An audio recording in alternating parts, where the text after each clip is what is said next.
Just some of the moments and hours after the terror attack on 9/11, many of us at that time were left looking for any direction, something, anything we could do to help or just even try to make sense of what was happening. That was also true for Waxhaw Police Officer Victor Montalvo, who was an NYPD officer in Manhattan that morning. He told our Genevieve Curtis when he saw the first tower burning, he felt compelled to act. It's hard to soak in that it's 20 years. For the students, Police Officer Victor Montalvo greets every day at Waxhaw Elementary School. September 11th will only ever be something they learn about as history. For Montalvo, September 11th was once a regular Tuesday in New York City. It was probably one of the most beautiful days of that year. 20 years ago, Montalvo was an NYPD officer stationed at the Transit Division in Manhattan doing school outreach. Newly engaged, he overslept that day. I was laying in bed thinking about whether or not I was going to go into work. Once he got to work, they heard reports of a plane accidentally crashing into one of the twin towers. From TV, it looked like a small hole in the North Tower. A supervisor told Montalvo and his colleagues not to go there. They went anyway. While they were on the subway to the World Trade Center, a second plane struck the South Tower. They had no way of knowing that until they arrived and saw the chaos. So then at that point, we knew that it wasn't an accident, that this was deliberate. Montalvo and his partner were the first at the Fulton Street side of the World Trade Center. Directly across from the towers sat a hotel and a department store. Hundreds and hundreds of people inside the buildings that were afraid to come out because of what had just happened. So my partner and I just started evacuating everybody out. We started pulling everybody out of the buildings, pushing them as far away from the towers as we could. There wasn't one thought in my mind that that building would ever come down, no matter what, no matter how long it burned or whatever. That was not even a question. That's when Montalvo's friend and colleague, Officer Moira Smith, and her partner pulled up in their squad car. And I spoke with them briefly for about a minute as she got all her stuff. And she just went running in. Her and Rob just went running into the South Tower. Smith was famously photographed helping this businessman to safety. The mother of a 2-year-old at the time is remembered for calmly directing people out of the South Tower before it collapsed. She was the only female NYPD officer killed that day. You know, she was one of the toughest cops that you could work with. Montalvo was closest to the South Tower when it came down. I could feel the ground started to shake like an earthquake, and I could hear the sound of metal. And as I looked over my right shoulder at the top of the building, I could see, you know, the whole top of the building just started to kind of buckle. And then at that point, you know, everybody just started running. In the massive storm of terrifying debris, dust, and chaos, Montalvo helped others seek shelter. This photograph shows Montalvo's partner, Hugh, running as the South Tower fell. Montalvo was just around the corner. When I couldn't hear anything, I couldn't see anything. For weeks after, Montalvo and his colleagues returned to Ground Zero with the grim task of trying to find survivors. We were working almost 13-hour days, 6 to 7 days a week. And then as soon as we were done, we would just go down to the pile and just start going through and search for the people that we lost. You know, anytime that someone would find a person, a body, or fireman or police officer, they would always stop everybody on the pile. He lost 2 friends he worked with daily. Ray Suarez, also photographed here, saving others, and his friend, Mark Ellis, a young cop from Montalvo's neighborhood.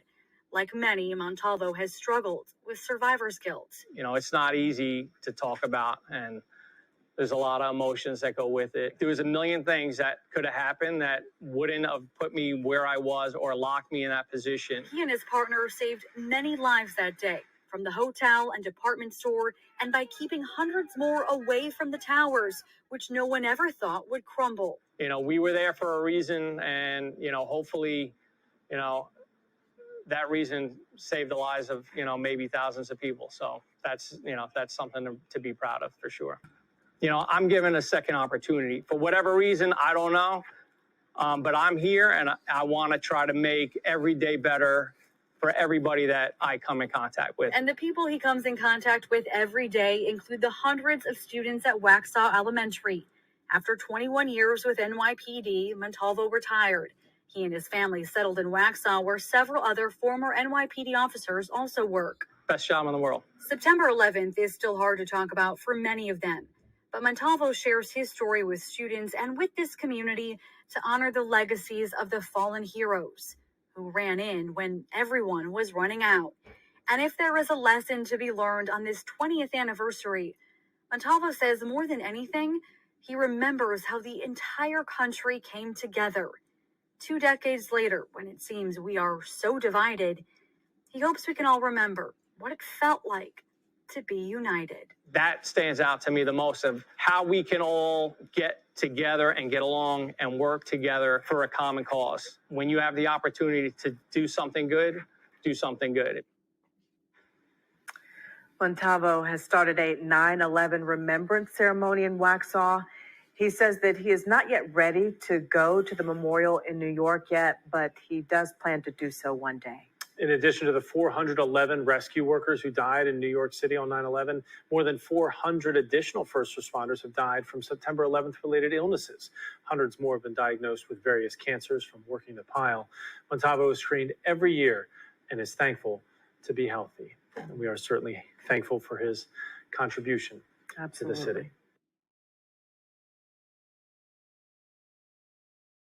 On a bright summer morning, under a clear and cloudless sky, terror struck.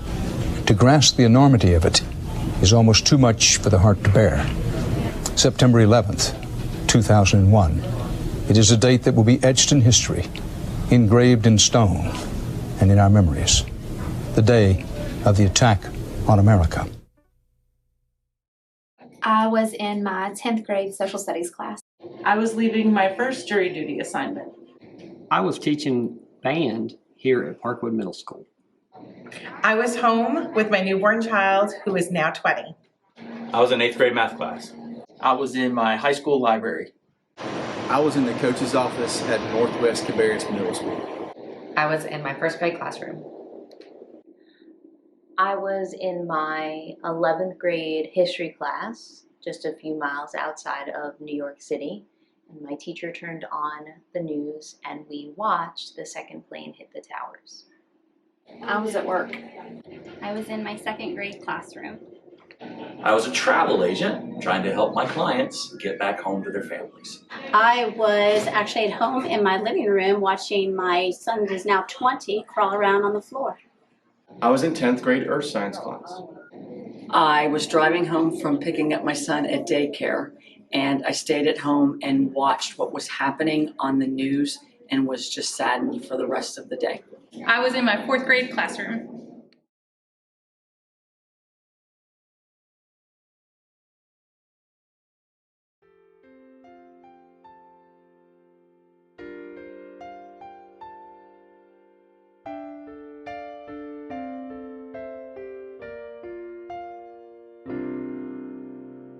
He found some socks. She chose his tie. And when he left for work that morning, he was just another guy going to work. He'd have to fly out to a meeting in LA, so she had kissed him twice goodbye. Little did she know she'd kissed a hero, though he'd always been one in her eyes. But when faced with certain death, he'd said a prayer and took a breath and led an army of true angels in the sky. Little did she know she'd kissed a hero, though he'd always been an angel in her eyes. Putting others first, it's true, that's what heroes always do. And now he doesn't need a pair of wings to fly.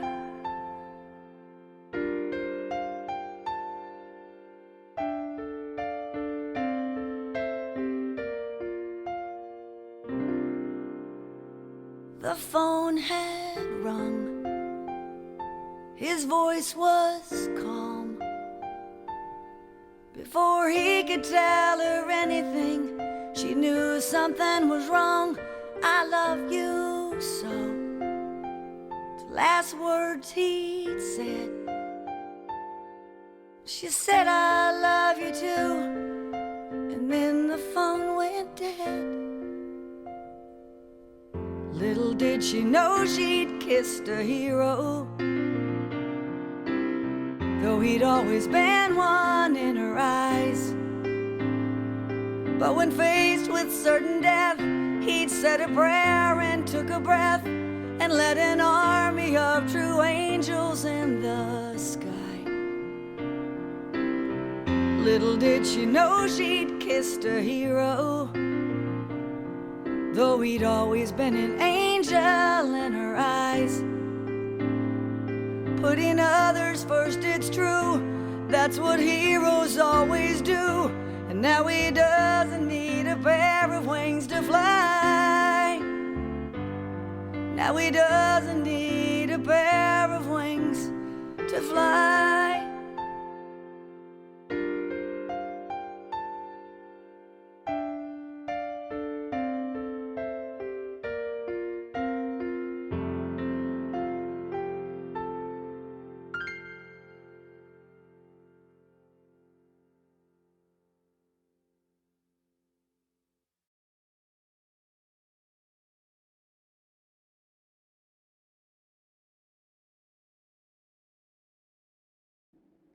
I pledge allegiance to the flag of the United States of America and to the republic for which it stands, one nation, under God, indivisible, with liberty and justice for all.